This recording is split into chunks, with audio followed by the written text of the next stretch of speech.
Today, I'm honored to welcome back Carrie Hopperstad. We're going to spend some time today talking about personal experiments. Lots of different ways to approach life right now, whether it's up or down regulating your nervous system, finding peace, finding energy. And so we're going to talk about some of the ways that Carrie has approached this within herself and also tied this into the podcast that she co-hosts. So we'll talk about different ways of meditation, human design comes up, plant medicines, sunning your butthole. So lots of different ways to experiment with life. And then also talking about like how we accept this information as it comes in. Do we have discernment to say, yes, this worked for me, or am I just following the success path of somebody else, hoping that it'll work for me? I love talking to Carrie. She's one of the most fun people to talk with. I really hope you get something out of this conversation. We'll see you on the other side. All right, welcome back to our show. Today, I'm joined by a repeat guest, a good friend of mine who came on. Oh, gosh, you were one of the first, probably like 24 guests I had on or so. And so Carrie's back to talk about a lot of different things, right? So Carrie has started a podcast recently called The Experiment with a co-host named Mary Beth. And one of the things that they talk about, or the main focus about this podcast, is just life experiments, right? Yeah. Different modalities that are out there, how they land with the body, how they land with the individual. One of the things that I'm really kind of like, I want to say frustrated about, and I don't know if that's the right word, because I don't think it's always intentional, but I think a lot of people in the influencer world or the self-help world have this way of speaking about like, hey, I found the way of life. Mm-hmm. Follow the way that I have found, and you will find your happiness.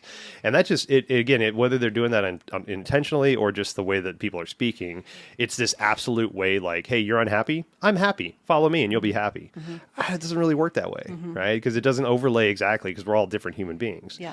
So what I love about what you're doing is you're not only saying, hey, here's some things that you can try in the world, and then being honest about how they're responding to you and your body and your physiology, your makeup, your emotional state, and all that stuff. Mm-hmm. And I like that approach because it gives information. It doesn't say, this is the way, right? Mm-hmm. And so I've really appreciated the content you guys have put out there. So before we get too deep into it, thank you so much for being here, Carrie. Oh my gosh, I'm so excited to talk about this. Love chatting with you. Yeah. And so like, I guess we start off like, where did this idea come from? Yeah. You know, because you do a lot of health and wellness, you're a yoga instructor, you work for a health and wellness company, managing a lot of their back end stuff, the programs and stuff. Yep. So like, I've imagined you have access to a lot of like really interesting esoteric practices. So how did all this kind of come out for you guys? Yeah, totally. So Mary Beth, my friend Mary Beth, who's my co-host, and we had been doing a podcast for work. We worked together. She's a coach and like a personal coach, not but she actually is an athletic coach too, because she coaches her local high school's basketball team. Oh, yeah. But anyway, so we've been doing this podcast together called Hot Topics, where we just sort of tackle what's new and timely in the wellness world, whatever. And we had one conversation on that podcast one time about treating things in life as an experiment, which really resonated with me because I feel like somebody at some point in time in my life made a comment to me about how I never could finish a project. I'd start all kinds of things and I never see them to the end, which I know is not true because I'm a producer. I complete projects all the time. That kind of stuck with me. And so she was just about to move across. She sold her house that she'd been living in for like 30 years, raised her family in, and was moving to Montana. And I was like, wow, that's a big thing. And she's like, yeah, but I'm just treating it like an experiment because if it doesn't work out, I can move back or I can do something else. And I was like thinking, that is so brilliant. It takes so much pressure off of a choice, a big choice in life, starting a new job. Well, God, that could feel so heavy. But what if you just treated it like it was an experiment? And at the end of the day that you have other options. Right. This also stems from one of my favorite conversations, which is, I don't know if we've talked about it or if you've ever been introduced to the concept of choice versus decision. Wow. So- Actually, I don't think I have. Okay, so I learned this, I don't remember where, a long Okay. time ago, that the word decide comes from the same root as the word as homicide, suicide, pesticide, herbicide. So Oh, it's to kill something off. So when you make a decision, you're not necessarily choosing the option that you want. You're just killing off the other option. what the fuck? So when you insert one more option, when you have at least three options, and you can usually find something that could be a third option, now you make a choice. Now you're not killing something off, you're actually getting to choose something. Yeah. And so if you I kind of see that, superimpose that onto this concept of the experiment where like there are other choices. I'm going to make this choice and I'm choosing it. But if it doesn't work out, I can You have other choices. I can do something else. I'm not so committed because so many things in life feel so like heavy. Yeah. Like I'm committing to this There's a finality thing. to it. Finality, Yeah. right? So we just like to have this conversation around like, let's experiment with stuff. And Wow. it can be big things like moving to Montana. And it could be things like one of my episodes was I'm experimenting with eyeliner. Like Okay. super diverse Yeah. things that we talk about. But I do love to try these different modalities. And Yeah. I've done several. I love, and I'm going to look in the etymology of decide because I love learning about the words we use me too. and how toxic they are sometimes, right? Like decide, right? Yeah. Like that's so interesting. Like we're finalized, we're omitting everything else, right? Yes. And so to me, there's two words I've been playing around with for a while now for myself in my personal journey, and it's it kind of goes with the experiment equals learning kind of idea you just talked about, because like I think when we can look at it like you said, like an experiment, then we're not attaching like I need this outcome. We're going to see what the outcome is, and then utilize that information to move forward Sure. or change It's or feedback. whatever, right? Yeah. So the two words that I play with now are belief versus idea. Right. Belief versus idea. Yep. Okay. People die over beliefs. I believe this. I cannot change my mind. No information Yeah. can come in to negate this belief because I have a belief. But if I have an idea, any information can come in to change that idea, to influence that idea, good or bad, yes, within I my love own, that. right? And so there's a dumb line. I say this all the time, and I love this this movie Dogma, from the '90s, Kevin Smith, right? There's a scene at the end where Ben Affleck is basically the archangel Michael, and Matt Damon's character is another archangel, and Matt Damon's character is trying to stop Ben Affleck's character from destroying the world, basically. I have not seen this movie. It's a great movie. Okay. Great movie. I wouldn't say great. Okay. It's entertaining. Well, it's Matt Jay and Ben. Silent It's Bob, at least Kevin Matt Smith, Ben, right? Yeah. Well, George Carlin plays God, Oh, okay, or that's a great. priest, and then Alanis Morissette is actually God. It's great. Oh, right? that will bring me right back into my 90s. It's so beautiful, Oh, right? yes. But in the end, Matt Damon's character is trying to stop Ben Affleck's character from destroying the world, and he's like, Ben Affleck's like, well, their beliefs, they're done with their beliefs. They believe all these random things, and Matt Damon's like, well, that's the problem. People die over beliefs. If you have ideas, we can change those ideas.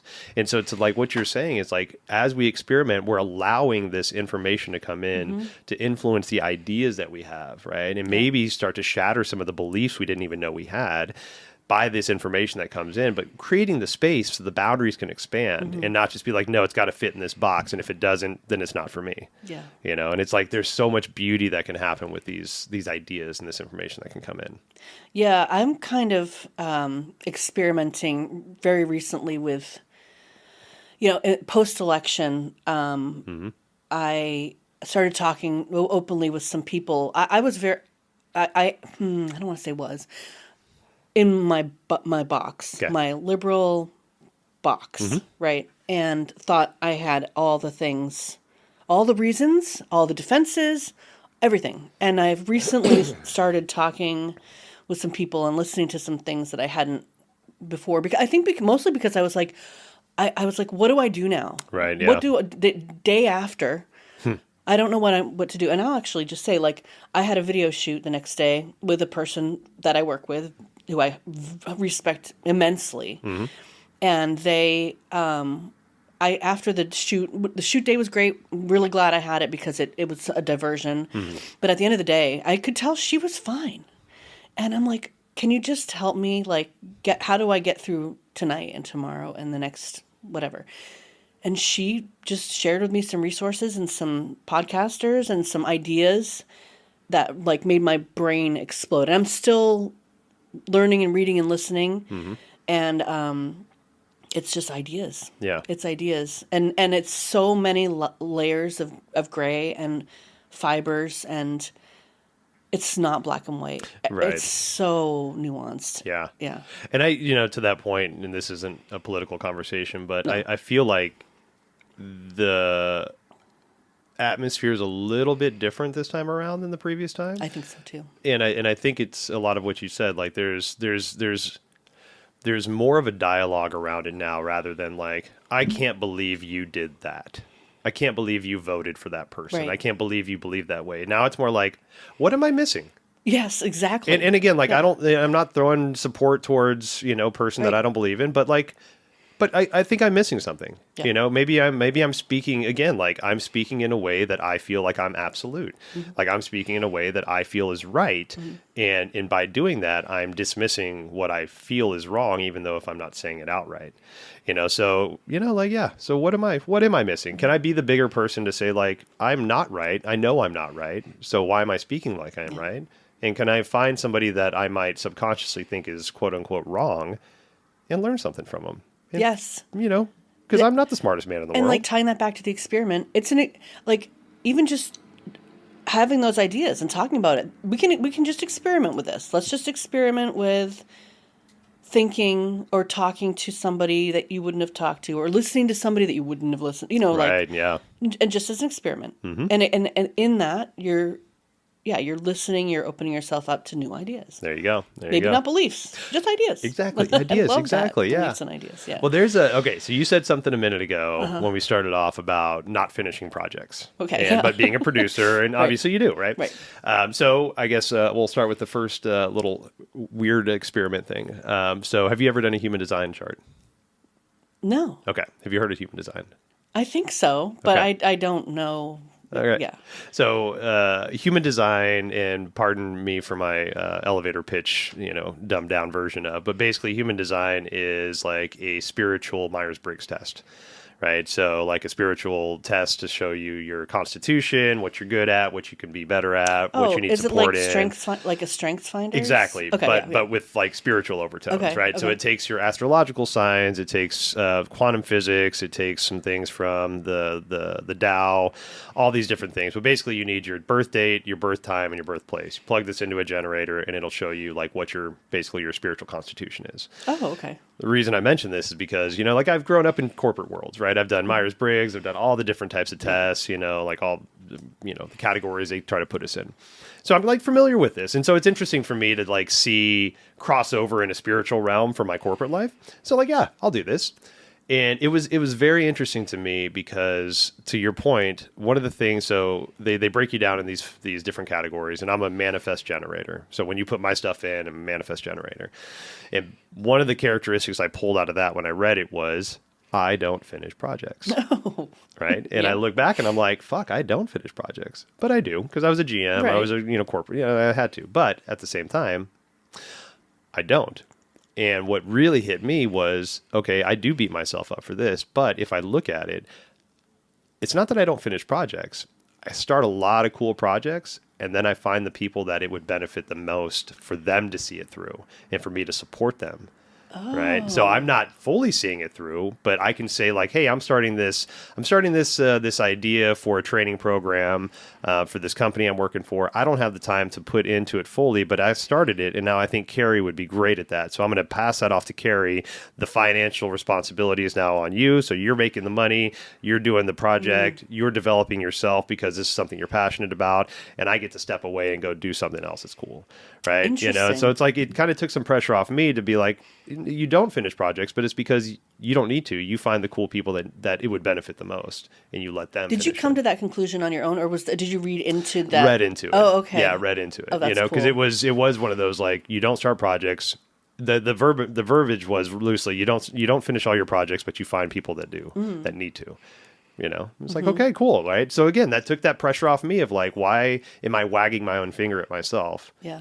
When it doesn't even need to happen. right? It's funny that your interpretation of that was like in the corporate world, or like a work project or a business sort of project. Because when I think of that, all I can think about is art projects that I start. Oh, right. Okay. Yeah. Like the piles of half done crochet and, like those kinds of things. Or things that okay, here's another thing. Hmm. Things that I start and I get super enthusiastic and passionate about, and I'm like gung ho loving, and then that kind of peter out over time. Not that I don't still find value and love in that practice, Yeah. but maybe something else has caught my eye, or maybe I don't know, it just fell off my list of priorities. I have a few musician friends, and maybe this might land. So like when say somebody's trying to write a song, right? It's a beautiful song, got a lot in their head they want to get out, but the lyrics they write are just like sing-songy, like I want to go stay and play in the hay and, all this stupid shit, right? Just rhymey sing-song stuff. Sure. Yeah, get that out. Write all that stuff down, because you got to create space for what you consider the good things to come out, right? Mm-hmm. And so maybe those ideas of like, oh, that's exciting, I'm going to go dive into this for a moment, and then, you see the benefit, but it just doesn't land, instead of the story that we could create of like, well, I can't stick with anything now. Like, oh, shit. Well, okay, cool. No, that showed you that there's an aspect of this you really love, and the aspect of that also lands within this other thing. And so you've gotten this out of that, you've gleaned what you need, and now you're moving on to this next thing. So instead of these stories where we just like beat ourselves up, how can you just like glean the benefit of what you did and the thing that you learned from the experiment that you just conducted? Because when we can learn, we can extrapolate knowledge, we don't waste our time, and so then we could take that knowledge and say, cool, experiment done with that. Now we're going to experiment with this thing, and just keep this live active experiment going with like an end-to-one kind of idea. Yeah. Yeah. Oh, I love that. Yeah. That's So really what kind of wacky stuff are you finding? Like I've loved what I've heard so far, and I've got some wacky stuff that I love to do myself. But yeah, like what are you finding that is either like sparked your interest or something that you're like, wow, this is my new thing now? Yeah, I have a couple of things Cool. that I've written down. One of the things that I love that I was experimenting with, and now it's kind of become part of my routine for now. I mean, like what you said, is face yoga. Please explain. Have you ever heard of face yoga? Now that you mention it, I have, but I don't think I know what it is. So please. Oh my gosh, yeah. it's so lovely. And in fact, the app that I use is called Lovely. The face yoga app, Luvly. Awesome. I don't remember. I think, a lot of this stuff probably came from Instagram. Okay. I think it was probably like served up this ad on Instagram for this app called Lovely. And I think they probably gave me a free trial or whatever.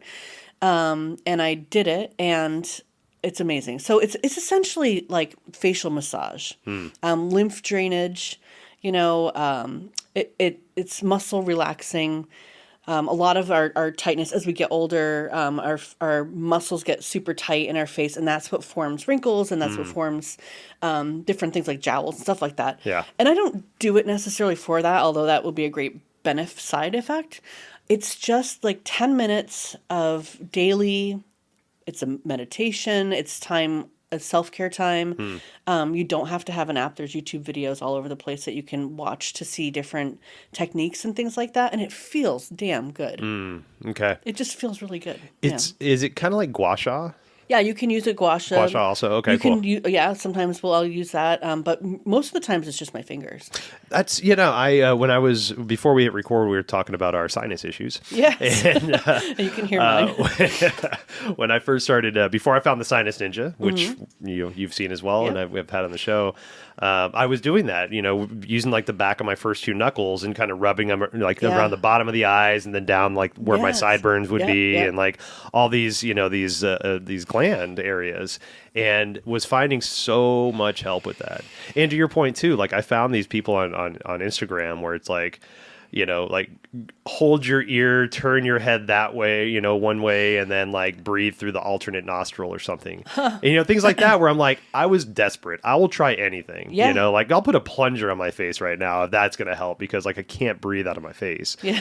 So like, I get it. Like we try these things, but I think, like as maybe potentially like bothersome as like an Instagram can be with, like people just putting stuff out there. I think once you find the practitioners and like the people that like and the trust, like it's like, I'll try that. Like I can try that. You can dial in that algorithm if you need to. And I just heard this morning on Armchair Expert, which is my favorite podcast. He was saying that there are ways that you can wipe out your algorithm. Oh, wipe it out and start new. Okay, interesting. So I don't know, but I bet you a quick Google search you can figure it out. But yeah, totally agree with you on that. Yeah. Well, there's an experiment that a guy I listen to runs on occasion. So this guy named Daniel Schmachtenberger, he is a man of many talents, but right now he's doing a lot of existential assessment for like governments and things like that, and like anything from like meteors hitting the earth to all the nuclear bombs going off at once, like what do we do, right, kind of shit. Yeah, crazy stuff. Right. But he talks a lot about like the algorithm, and to your point, he talks about like how even though we know the algorithm is placating to us, we can't get away from it, right? It's still going to tug at our emotions and play with our, with our understandings. Yeah. And so the experiment that he'll do, and he does it on 3 to 4 week intervals, 2 to 4 week intervals. The last one that I heard him do was he trained his algorithm to show just police brutality videos. No stories around it, just police like billy clubbing people or arresting like older people or people of color or minorities, stuff like that, right? Just like painting the police in a very bad light, right? Again, knowing that he was doing this, knowing that he trained his algorithm, but also taking notes. And he would see his emotional state, again, even though he knew that he did this. Right. And he would see like the notes he would take and how aggravated, even the way his handwriting was a little more agitated and a little more sharp. And then the next 2 to 4 weeks, he would train it to show police positive videos. So police helping people change tires or getting cats out of trees or like handing out balloons and doing parades and shit. Again, no context around it, just police doing quote unquote nice things. And again, taking notes and seeing how his verbiage changed and how like rounded his letters were more and, it was more succinct and there was punctuation and capitals and things like that. And just to show himself that even though, again, he's one of the smartest people in the world to know this stuff, he still gets played by it. Yeah. And so it's that constant reminder of like, hey, check yourself. Constantly check in with yourself. What are you feeding yourself? How are you playing into the emotional state that's being fed to you? Or actually, are you thinking about your own emotional state and seeing how this information lands?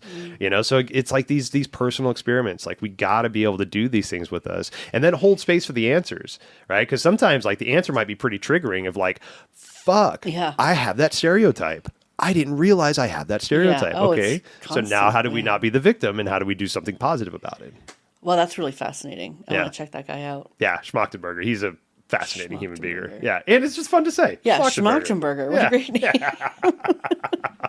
So what are the weird practices that I love that I found recently that I just signed up for another one is the darkness retreat. Oh my gosh. Did a couple episodes on that, so I won't get too deep into it, but like that terrified me when I first learned about it, and stair-stepped my way in by going to deprivation tanks. There's a place called Rubicon over in Linwood. Okay, so I'm petrified of this. Okay. I've not experimented with this. Okay, and I feel like I would probably have a panic attack. Okay, now is this in the deprivation tank or in the darkness? I haven't done. Either. Okay.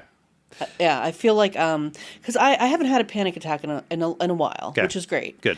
And I feel like I've kind of come out of that. But there was a period of time where I could really easily spin into just a freak out. Okay. If I was like, for example, driving over the bridges over the lake. Yep. There's nowhere to go. Right. And I don't want to talk too much about it because I don't want to spin myself into one, and that's what happens when you have them. But like, I'm a little nervous that I would feel petrified. Yeah. Well, we gotta respect that stuff, especially when we go into any of these kind of different types of practices. Even something like meditation. I have so many people that come to me that I want to meditate. I can't sit still. I can't close my eyes. I can't listen to my breath. Can't. Huh. Cool. Okay. See, maybe I don't meditation. I would never think like that. But yeah. Well, I think it's a personal thing. How does this approach sit with you, right? So meditation, you can sit down, you can put your legs in lotus, you can close your eyes, you can listen to your breath. That's great. You can go fishing. Fishing is also a great form of Oh, meditation. great. Right? Oh, yes. Walking on the beach, eyes kind of slightly downcast, just observing the emotions around you. That's meditation, right? So, it's finding our ways to do it. So I guess my question to you would be, is it the darkness that is the trigger, or the enclosed spaces that might be kind of triggering, or a combination? I think it's the inability to escape. Okay. Like, do you have an emergency button? Do you have like I gotta turn on the light? Yep, please? totally, 100%. Yes. Oh, okay. You have the door's unlocked. You can leave at any point in time. You can get to light anytime you need to. There is a light switch in the room that you can. It's hidden, but they show you where it's at before you shut the lights off, so you know where it is. So, And tell me again, how many days is this? Or hours? you can curate it. So I think the shortest one they do is a 3-day. So it's 5 days total. You get a day to kind of come in, meet the people, hang out. You go in, and then you have your 3 full days. And then on that 4th morning, you wake up, and then they take you and they, put the blindfold on you, take you to a pretty place, and then take the thing And can off. you tell me why? Like, what was so profound about it that you are signing up and doing it again? Yeah. So multiple things. One is the dream side. So I don't really dream. Oh. I've gotten better since I quit drinking. I still use cannabis, so I think that clouds it a little bit. But so my dream state has been intermittent at best for the past at least 20, 25 years.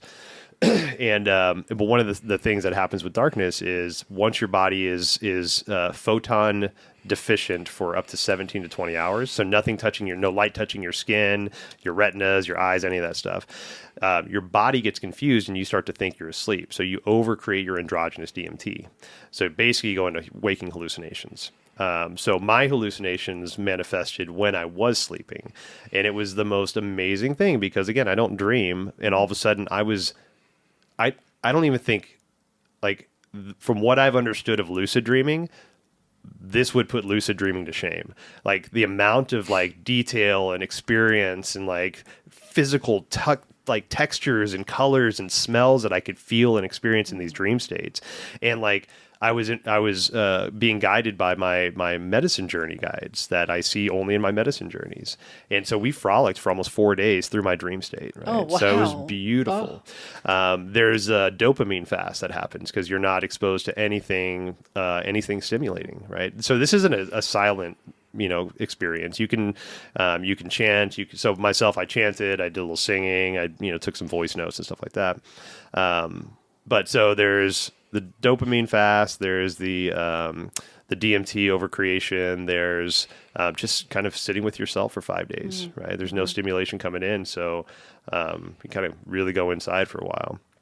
One of the beautiful things that happened to me really early on in this experience, which has always been hard for me to come back from previous experiences, was an excitement to come back to life. Like within like the first couple days, like I had this beautiful meditation where I started crying because I realized how beautiful life was. Whereas before it's like I'd wake up and be like, okay, I guess we're doing life again. Right. Here we go. Here's Tuesday, right? We'll see if I wake up on Wednesday, and it's like, this excitement of like, hey, fuck, man, like you created a cool life. There's still some stuff to clean up, right? Some things to tend to, but like, this is great. So it was a beautiful, beautiful reset for me. And the peace of mind that, the residual peace of mind, that stuck and gave me something to kind of marinate on and integrate lasted for a very long time. And it was very clearing. So yeah, I'm really excited to go back. I do a 7-day sit. So it's 5 days of darkness and then 1 day on each side. Wow. Yeah, it was just really profound. It was really, really beneficial for me. And, I mentioned this before in the previous episode, and I'll just say it because I think it needs to be said, but I'm not saying that darkness was the thing, right? It was the most profound thing in my experience so far, but it's because I think everything that led up to it. So like Vipassana to me is not negated by darkness, right? I had such a good experience with darkness because I was able to do Vipassana a couple times. I had such a good experience with darkness because I was able to get a lot of shit out of the way with my medicine journeys, right? So I'm not saying like this is the thing, do that thing. It just in your timeline of other things that you were experimenting with, it worked really well right there. It fit in really nicely and just gave me a lot of clarity. And to be fair, without a lot of the hangover that sometimes happens with a lot of this shit, right? Yeah. You take a face full of mushrooms and like 2 or 3 days later, I'm still thinking I'm Starfeather, you know, so.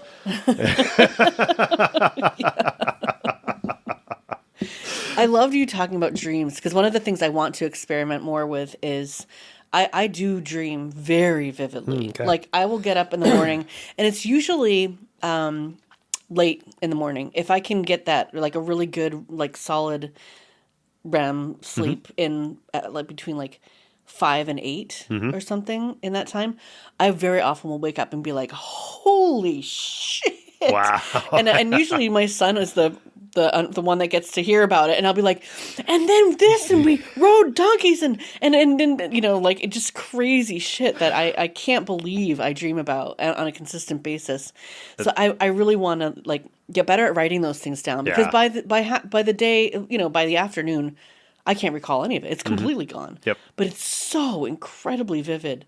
That baffles my mind. Like I just respect people that, not respect, I don't know if that's the right word, envy maybe. Yeah, envy's good. I don't do it on purpose. Oh my God. Like I have a buddy that just like lucid dreams. Like he can wake up and be like, nope, I'm going back in. Yes, and I want this I to can do that. Too. And I'm like, I can what do the that. fuck? If I wake up, sometimes it's not so great sometimes because sometimes it's really scary. Okay, Like I have had experiences where I'm in a really scary dream and I know it. I am conscious that I am in a dream, and so I have to like shake. Like I have shaken my head physically in order to get me out of a really, really horrible dream. Wow. But then there are times when I am having just a fucking amazing, amazing dream. And I start to kind of wake up and I'm like, oh no, I want to go back in there. And I don't have to be up. Good for you. Like, let's go back. It doesn't always work, but yeah, I can do that. I envy that. I envy that a lot. That's cool. I never really thought about it as being something that people would want to have. Yeah. You know, it's like, you know, it's like the things you don't have, right? You never know what you don't have until you lose it. That's right. Man, good Lord. That's funny. So I do want to experiment with like writing them down and maybe looking into, I've gone to a dream workshop and learned a little bit about stuff. Like, cause when I went to this workshop, I had a dream, very vivid dream recently about walking along the beach with a very tall man with long hair. He happened to have long hair. I'm just going to say that. And feeling love and loved, but not in a romantic way, like in a very, very, and it was on the water. It was on the ocean. Okay. And when I told this dream analysis guy this, he was like, wow. He was really actually impressed because he's like, the ocean is your spirituality and the person that you walk along the ocean with is your spiritual guide. And it was so it was almost like too obvious in a weird way, but I was like, it was very vivid. And so I just thought it was many years ago. It was probably like 6 years ago or something. But every time I have dreams about water or people that I'm around water with, I try to pay attention to. Yeah. I haven't done this personally, but I've heard of people utilizing ChatGPT for dream analysis. Oh, what a good things idea. Like that. Yeah. Oh, yes. I'm a huge proponent of ChatGPT. Oh, my God. I use it all the time. Yes, that is an experiment that I tried with myself and was very, very happy with the outcome. You know, so like, and just to put it out there, because I know there's a lot of, things about chatbots and things like that, but just perspective-wise, like, I'm a single person that does all this stuff by myself, right? Like the content creation, the businesses that I run, all that stuff. And I don't have a lot of overhead or a lot of income to where I can spend on overhead. Sure. And so when I write like my paragraph of description for my podcast, for this podcast that'll come out in a couple weeks, and I'll say, hey, this is me and Carrie talking about this kind of things and blah, blah, and I'll write it all out. And then I'll use ChatGPT as my editor and say, hey, 100%. Please refine this paragraph for me. Make it sound like a person of astute knowledge has written this. And it pops it out. And I'm like, this is great. Yes. And this is totally what I would pay an editor for, right? And again, I don't have money for that, so I utilize that. I'm not utilizing it to create the entire content of the podcast. Right. Not the questions I want to ask, all that stuff, right? So like, if you're up in arms with some of the stuff coming out, give it a shot. Try it first. Yeah, Before we go with the pitchforks and the fucking fire torches out and shit, totally. right? I did the that workshop at Fire, the goal setting workshop or vision and goal setting workshop with a sauna and cold plunge, and I literally just kind of dumped into ChatGPT. Here's what I'm doing, and can you give me a flyer, like a one pager promotion? Mm-hmm. And it wrote up what I sent you. It was great. And when it gave it to me, it even had emojis on it. I was like, "Holy shit, this is so good!" It would have taken. I couldn't. First of all, I could never have come up with it. Second of all, if I had really wanted to write something really, really well, it would have taken me a long time and many revisions. You're right. And so, why not just save some time? Utilize the tools we got. God, yes, I agree wholeheartedly. Yep. Anything like titles of things, all that stuff. Well, there's just on this subject real quick, and we'll pivot. But there was because I've got actor friends and movie producer and musician friends, and get the ideas of like AI taking songs and making their own music and all this stuff, like extras and things like that. I get that. I totally understand and respect that argument. Mm-hmm. Somebody layered something on top of it the other day for me that really made me think and kind of loosen my perspective a little bit, or expand it, I guess. But said, okay, so the benefit that Pro Tools, the audio program, had for solo musicians, right? You take somebody like Prince. Prince can play every single musician. Yeah. Could play every single instrument. He played like 22 instruments, right?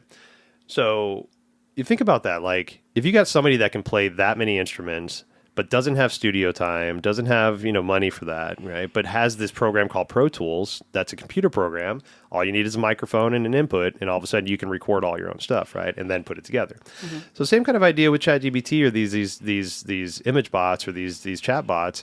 Like, say you have like a person that just has the best idea for a movie, just a great idea, and they don't have any money, they don't have any actor friends to do it, but they've got this beautiful concept of an idea, and they plug it into this chat bot or this image creator and say, hey, this is my idea. Here's the story. Here's the plot line. Here's the things. Here's all the details that I've considered, but and then all of a sudden you've got this masterpiece of a movie that this one individual made because they didn't have the money to make, to hire all the people. So now that image and that idea can now be out into the world. Mm. Now, okay, I get it. Like, it was helped by a chatbot, so maybe we do a subgenre like created by ChatGPT, created through AI, right? So just like country music and rock music, AI music, AI assisted music, or something like that, right?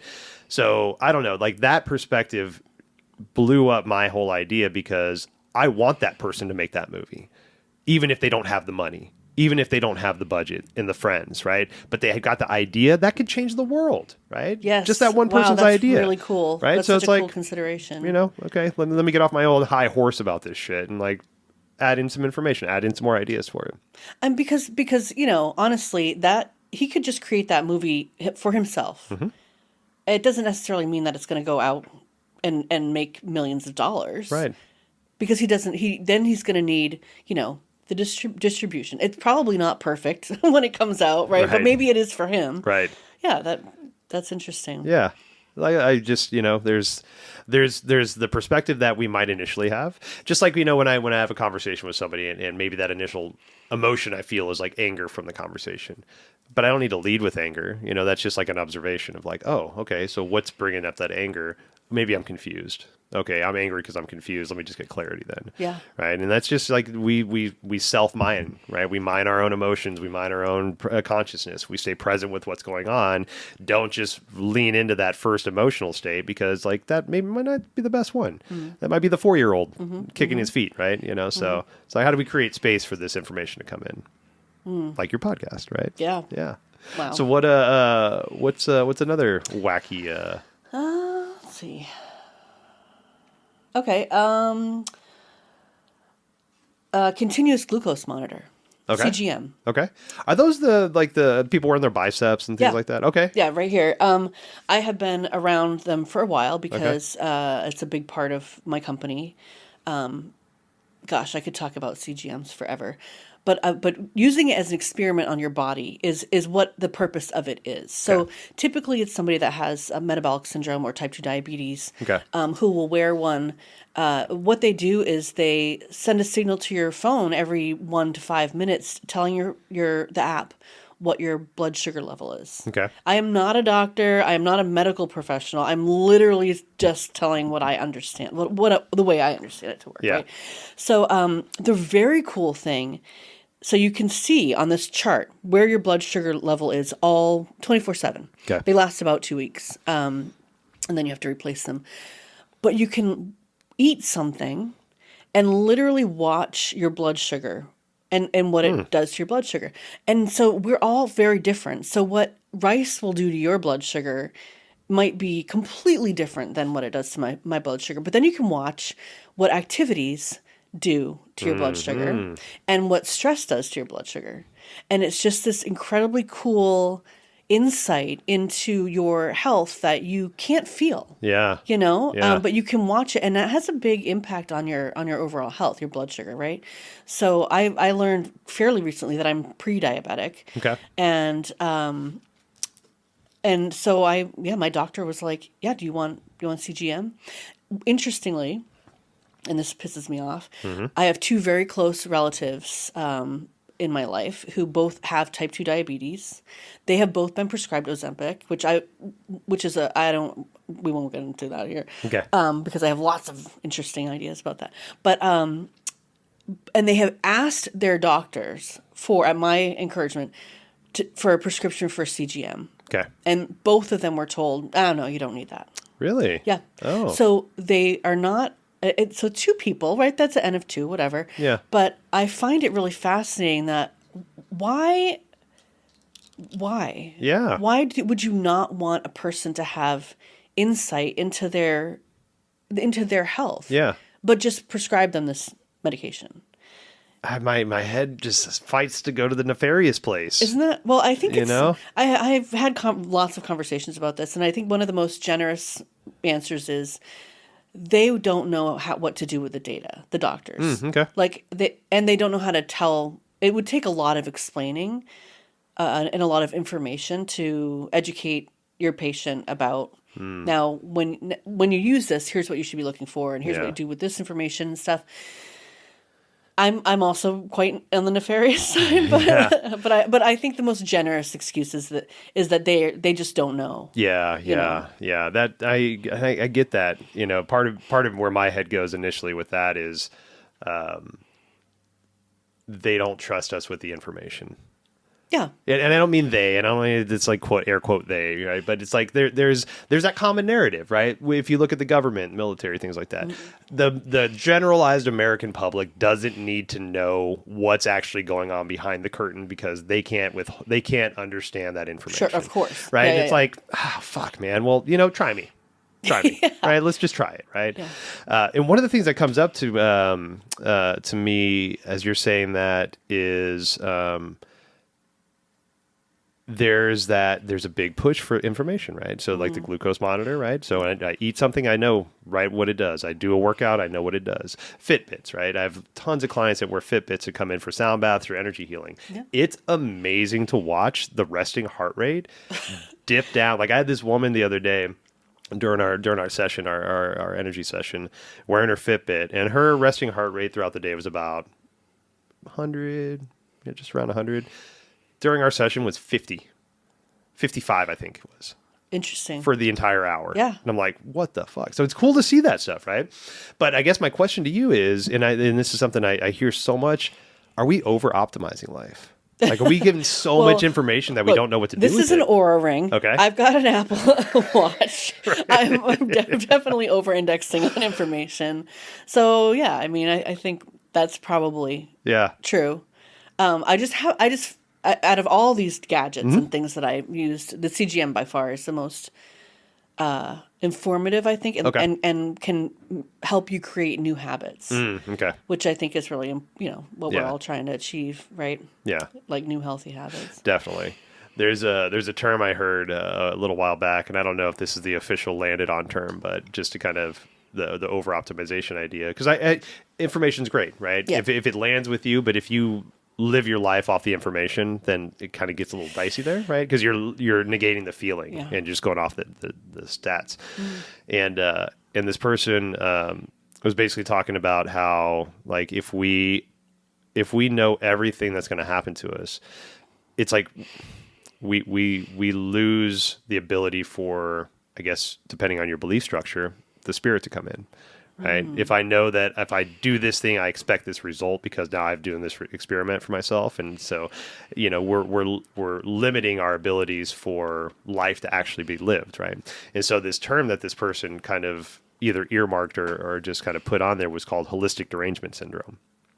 Holistic derangement syndrome. Right. Oh my! Can So I use your pen? The idea, to what you just said. So, let's say I know that if I eat this, my blood sugar level is gonna drop or spike, right? So I'm gonna stay away from that, and all of a sudden I accidentally ate that thing, and it's like, oh shit! Now I'm gonna spin because of this whole thing. I can't do that, but I accidentally did, and now my whole day's shot. Or let's say if I know that if I get 8 hours of sleep and then wake up and take 10,000 steps and then have 25 grams of protein before noon. And then I go stare at the sun for yada, yada, yada, right? Your practices. Yeah. But just knowing that all those things scientifically can be beneficial to you, but not having the time to even take the step, and you get depressed and anxious because of that, because of not even having the time. That resonates with me, actually. Right, I feel that. I do feel that. And I think it's compounded, too, because I work for a company. Like, my focus all day long is on this. Yeah. So it gets a little twisted. Yeah. It's, and there's a guilt and a shame, like a level of shame that can come from that when, I know the right thing to do in every fucking situation. But I'm still not doing it. And I'm not doing it. And now I'm depressed. And now I'm ashamed and I'm depressed and I'm, like I totally, that hits. So that's why sometimes I'm like, I'd really like to just get a job where I create content for like a construction company or like someplace that I don't know anything. It's not going to like create that kind of feeling. So anyway. Yeah. Like this is one that I love that I've heard. I don't know if you've heard this one, but it's just funny to even say. It's sunning your butthole. Oh yeah, I mean I've seen memes about it and stuff. Yeah, there's so much science behind it. Are you serious? I swear, I've gone on so many rabbit holes. Oh my God. And you got to be careful what you're googling around. Am I going to experiment with that? So here's the science behind it, and I just love it so much. So we're all vitamin D deficient. Oh, very much. And yes. our butthole is the least sunned area of our bodies. Oh my gosh. Okay. And it is a sensitive tissue, basically just like our lips, right?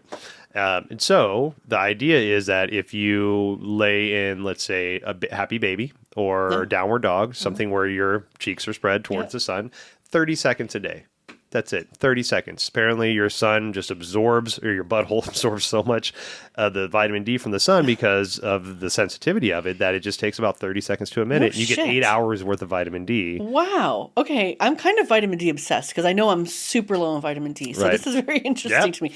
But okay. So my first thought was, well, what about like a sun tanning bed? Could you just kind of like go into a sun tanning bed and do it? Okay. So from what I've read, no.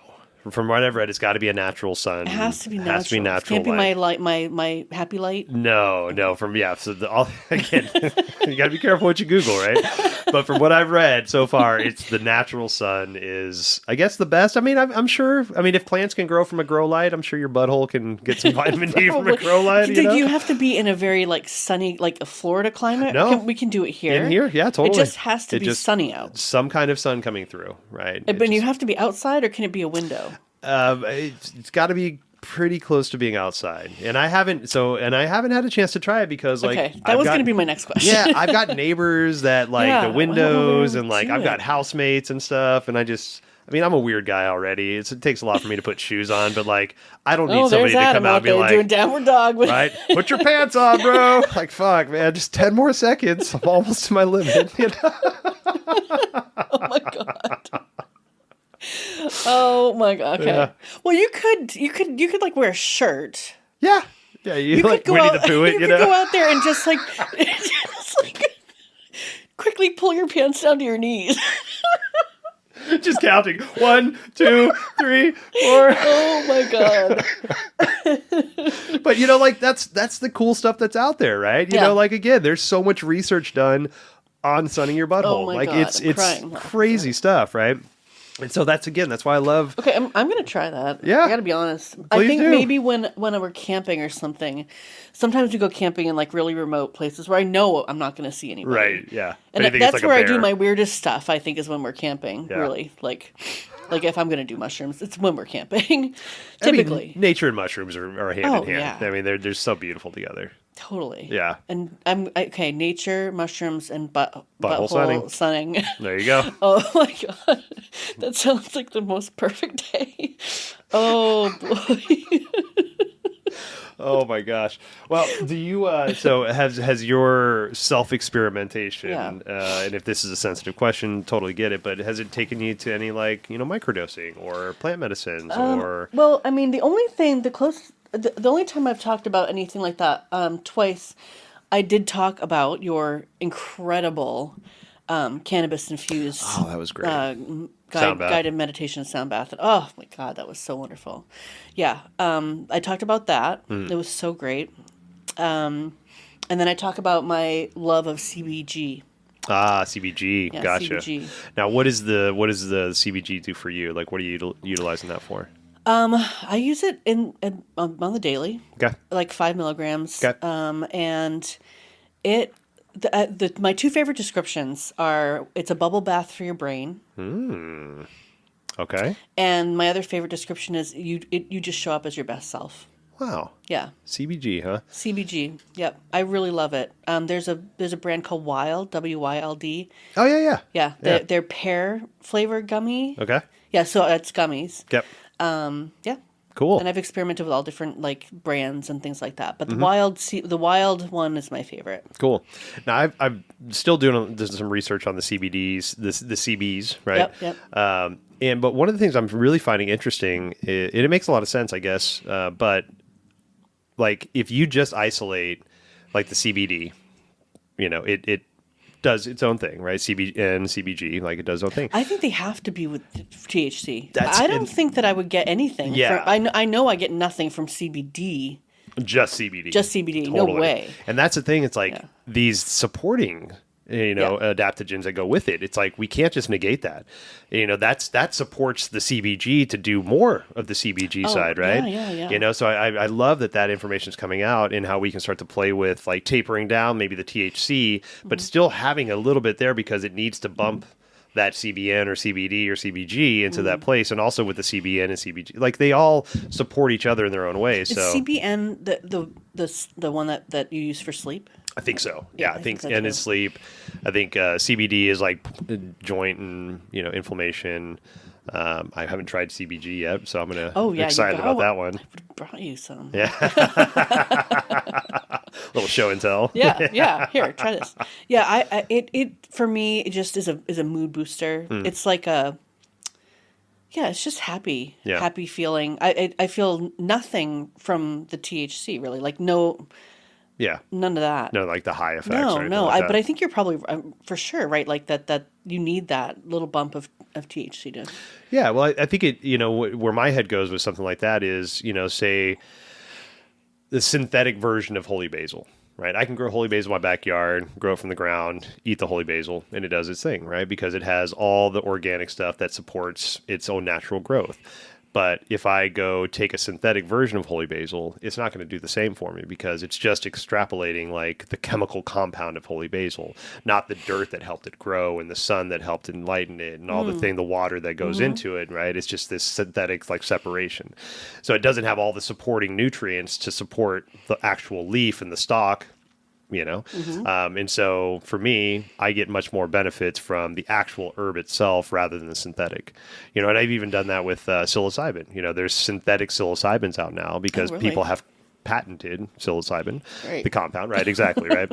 And it's so funny because I've watched some of the interviews with the pharmaceutical companies that are trying to spin it into it's beneficial. Look, we're standardizing it now. Everybody's going to get the same kind, but it's patented, so you got to go through us. No, I'd rather just grow this in my backyard out of some my fucking horse shit and then do it myself. Like I'll be fine.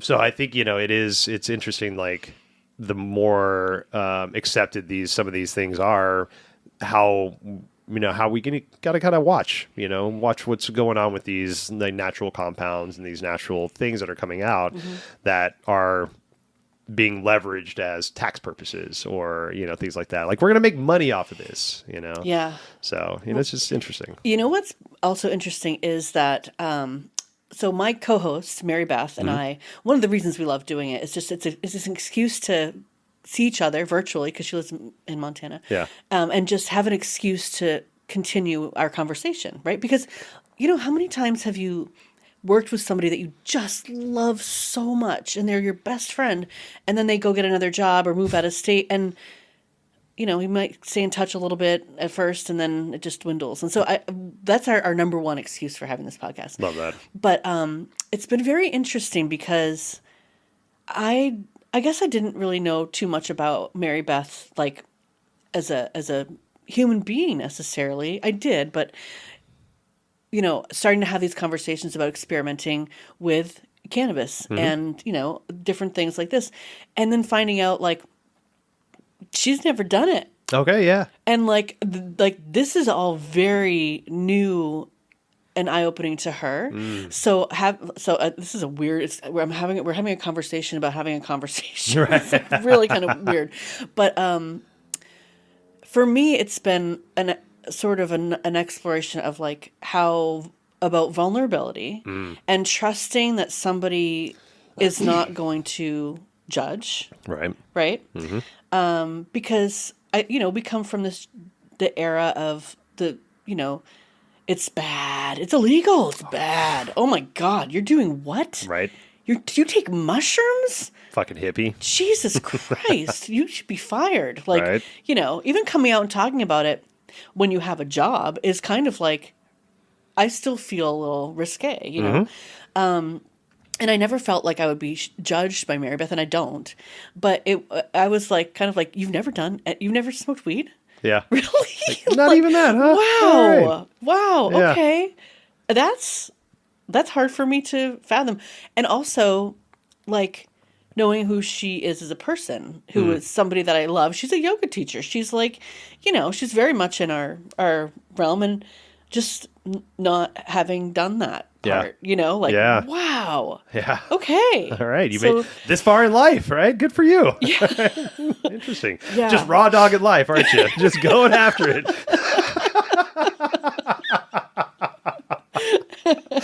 Damn, I got a little respect for that, Yeah. Shit. Like really, like, wow. Okay. So having, like, when you're talking to somebody who like us talking about it, is one way, but when you're having the conversation with somebody who's like never experienced any of it, different. It's, whoa, okay. Wow, that's different. Yeah, you know. Wow. So I haven't actually talked about microdosing or macrodosing or anything like that as a featured experiment. Okay. Like I might have thrown peppered in here or there something about it, but yeah, no. I think I'm kind of waiting to do more of a larger journey to talk about. Yeah. Get a little hero's dose in there. Yeah. See what happens. Yeah, see what happens, okay. and kind of then that will be something I'd be excited to experiment with and talk about on the podcast. Yeah. It's an interesting one, and I think I've personally experimented with plant medicines, especially psilocybin. Yeah. But I think I'm really interested in the broader idea of the experiment now is the idea that a lot of people are coming to seek out either micro or macro dosing with psilocybin that are in the AA community and have been, either Alcoholics Anonymous, like that's their substance or whatever kind of hardcore drug, heroin, meth, opiates, all that stuff, and have been clean for a very long time, but are still on the journey of finding happiness. And in those programs, abstinence is the thing, right? You cannot do anything, right? And there's fucking people drink coffee like there's no tomorrow, but like that's the only stimulant, and smoke really. Cigarettes. Smoke cigarettes, right? But anything else, no cannabis, no mushrooms, sorry, nope. And there's a contingent of people that are coming out and saying like, I don't want that. I want to try something different. And there's a responsible way that we can do microdosing and have it support the journey that we're on, even within sobriety, And some of the circles, especially the AA communities, are pretty strict about that stuff, and so it's kind of shut down. But there are these subgroups that are starting to happen outside of that, like these sub AA groups of like AA plus plant medicines in responsible ways. What do they call it? California sober. California sober, yeah, totally. Because like I hate talking about him like he's my best friend, but he is Dax Shepard. Yeah, right. He is an AA, but he also very much he doesn't do mushrooms, but he's very a big proponent of like. But yeah.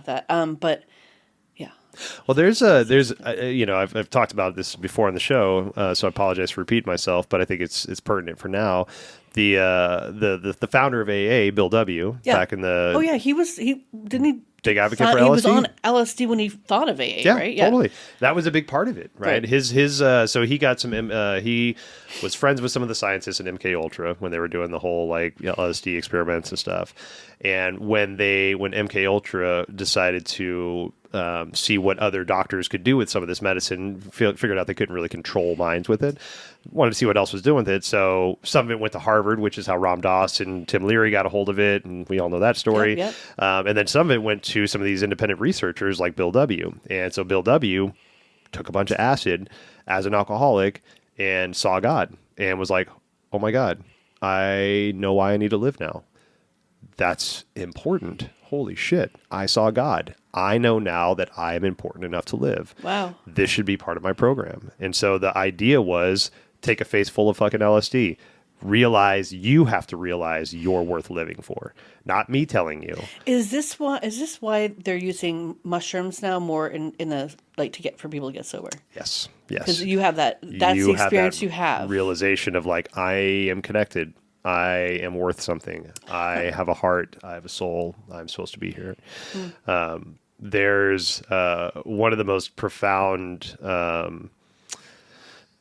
I guess we'll call it an experiment because it's still, being tested, but they're having a lot of success with it. But it's a treatment for very, very complex PTSD. So like Black Ops, like Navy SEALs. My editor at work, her name's Cecily. She's amazing. She just produced a movie about that, about a soldier who came back. I want to say a Vietnam vet. Okay.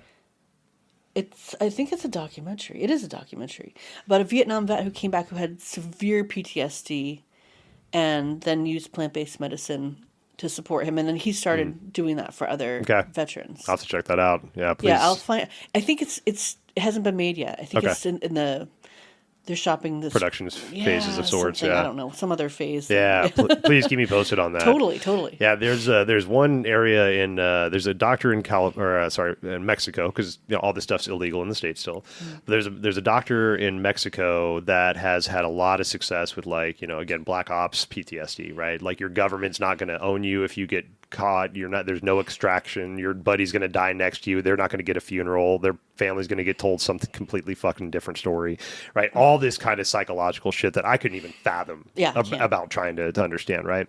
And then you get these people come back and it's like, go back to being an accountant. Now you're going to go be a garbage guy. It's like, what the fuck, man? I held my guy's head in my hands while it was exploding, right? And I got to go back to a fucking accounting or something, right? I'll go work at Home Depot. Right. Yeah. It's like fucking hell, man. So this doctor has had this success with this 3-part treatment.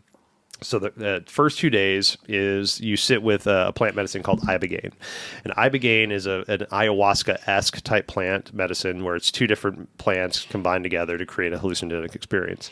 Ibogaine is very, very beneficial for opiate addictions. So a lot of people that have heroin addictions or opiate addictions will sit with ibogaine and report that it feels like the addiction is being removed from your individual cells. Like it's deep, it's powerful, right?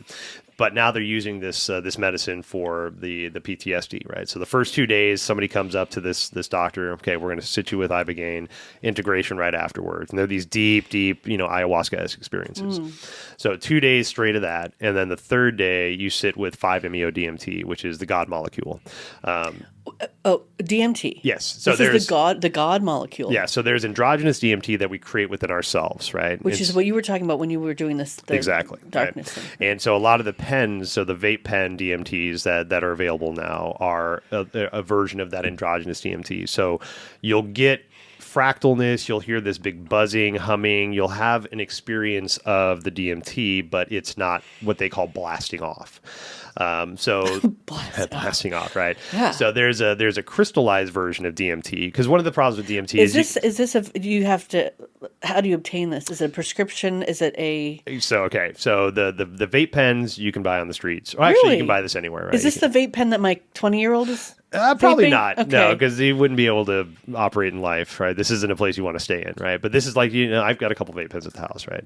But it's just like, a concentrate you can hit a couple times, but it's not like... It's not going to blast you off, right? So one of the things with DMT is it's got to break the blood-brain barrier, right? And the only way to do that is to inhale it, right? And so if you take the powdered version, which you can get from the back of a frog, right? You scrape the back of a frog, you distill it down, it becomes this powder. You can snort it, you can smoke it, but basically you got to get it into your system. But that's the version that, like, they call it the God molecule, because you will see God. You will see and experience and interact with God. Well, I'm assuming if you do this too much, you're reducing your body's natural ability to create DMT. So I don't know the answer to that question, but one of the beautiful things about these types of medicines, these energetic medicines, is they're not designed, I want to say that, but they're presented in a way that you don't want to live there, right? Oh. You're going to have a great time on 5-MeO-DMT. You're going to see some cool stuff, but that's not a place you want to live. Like, you understand the responsibility of being there and coming back and integrating. Mushrooms, ayahuasca, things like that, right? It's not a medicine where you can just live there, right? That's not a place where you want to keep going to. You're not like, oh, I can't wait to do it again tonight. Yeah, you're not escaping with ayahuasca. You're facing every demon, terror, everything that you've ever ran from in life. And also being hugged and loved at the same time, right? It's not like heroin or an opiate where you just kind of zone out and then you just like, and again, I'm not negating or dismissing anybody's experiences, but with that 5-MeO-DMT, that basically shows you that you are part of this world. You're connected to everything in this world, to the humans, to the beings, to the plants, the animals, the water, the air. Like, you are part of it. You're not separate from it. And this person has plus 90% success rate with turning these people around from like guns in their mouths to going back to their families. That your description just reminded me of a conversation I was listening to with a woman who had died and come back to life. Okay. And that experience of being in that space. Have you ever talked to anybody who? I've had a few conversations with some indies. Oh, yeah, it's fascinating. Yes, and every time I hear those conversations, I'm like, it gives me a renewed sense of purpose and connection and everything. But there's I will not quote this properly because I just read the study the other day. I have to read it again, but there's a lot of research right now in near-death experiences, and they're finding there is a chemical release in your brain. Yes, I've heard that. Yeah. Right, and it basically that's where that life flashing before your eyes basically happens, right? And it's like this chemical releases in your brain, and it happens when people die too. Yes, because they've been able to like have people that say, okay, I'm gonna die, I'm gonna donate my body, and so as I'm dying, put me in this MRI machine, and we'll scan you as you die. And there's this part of the brain that lights up as people are dying, quote unquote, they're dead, but this part of the brain is still lit up. And so what is that, first off, right? What's that, right? People that have come back from NDEs, near-death experiences, have that light up as well. But the interesting thing that I really need to do more research on, and this is like this, I think what started this whole idea, was they would take pigs that were going to slaughter, and before they went to slaughter, they'd take out their brains. Brain sat dead, quote unquote dead, for 5 to 7 hours. Then they hooked up some electrodes, pumped some chemicals back into them, reanimated the brains. Brains were working just fine. Whoa. After being, quote unquote, dead for multiple hours, 7, 8 hours, right? Wow. And we say 2 minutes and you got severe brain damage. You're never coming back from it. No oxygen in the brain, 2 minutes, you're done. Nope. They were getting full usage of these pig brains hours after they were dead, right? And so, like, is it really dead, or are we just animated in a way that we appear to be dead, right?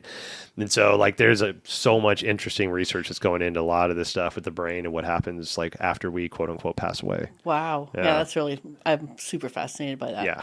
Have you, this is kind of a left turn, but have you, do you know who Jill Bolt Taylor is? Does that name sound familiar? Yeah. That She name wrote does a sound- book called Stroke of Insight. Yes, I've seen her TED Talk. Yeah. Oh my God. Whew. I know, Profound. right? I like to take that out every few years and just watch it again because Yep. it's like, it's just so profound. It's like life-changing, that TED Talk. That was part of our teacher training curriculum for a while. So I watched that with the TTs for, 10, 12 sessions. Yeah. It's so moving to see, just to see the emotion that she speaks about her experience with too. Being a brain doctor and then having a stroke and monitoring it. Yes, like, yes, in real time. Talk about a real experiment, right? Yes, right, yeah. Oh my God. I love that so much. And her description of like her being was vast, and then coming back when she made the decision to come back into life, and like having to squeeze her beingness back into this teeny tiny little body. That's crazy. Yeah. That's so, just metaphorically, just thinking about that, because we are everything. We're expansive, right? We're the common consciousness, blah, blah, blah, right? And so like you have that moment where your body's like, okay, we're done. Here we go. And then it's something brings you back in. It's like, but I'm all things now. All things. How can I go from all things back to Adam? Yeah. Right? But maybe that perspective is what you need, right? Maybe that perspective of being all things and then coming back into this limiting form. It's like, because look at the impact she's had. Yeah. I mean, we both love it and know I almost start tearing up as soon as you said her name. It's like, fuck, man, I forgot how pivotal that thing was. Yeah, it's huge. Wow. I'll have to pull that one out. I haven't watched it in a while. Yeah, experiment with that. Yeah, right? Hell yeah. Well, what experiments do you have coming up that are exciting to you, or some things that you're either currently trying that haven't talked about, or things that are like on that precipice for you? Okay, so one that I was thinking of on the way over here is that I think I'm going to experiment with country music. I've hated country music my entire life, like with a vehement passion. But recently, I have found like, okay, I kind of like that one. Okay, like right. I kind of like that, and I've been very rigid about it, and so I kind of am like, I think I need to just maybe give it a shot. Okay, all right. So I think I'm gonna experiment with country music. I echo that. So what artists are you finding? Because I found some newer country artists that I've like, okay, I think I can get down with this. I literally don't even know enough to know Okay. what musician or band or whatever I should try. Yeah. And there's a lot of blurry lines now too, right? Like there's a lot of like adult alternative / I don't know, folky. Like stuff that- Lumineers could be country-ish, could be folky, Yeah. could be, But I think I need to go a little deeper. I Yeah. think I really need to go Like Zach Bryan and stuff yeah, like I that. don't even know. Maybe that's a person I should I check think out. Zach Bryan, I think you'd like. Something in the Orange, great fucking song. Okay, yeah. Yeah, my older brother listens to a lot of country music. Oh, okay. And a lot of it I just don't like. It's like, and I think what I'm understanding to your point is that it's the radio stuff I don't like. But I don't like the radio stuff of really any genre. Like I don't like radio hip hop. I don't like radio rock music. I don't like radio any shit, right? I like to find my own music.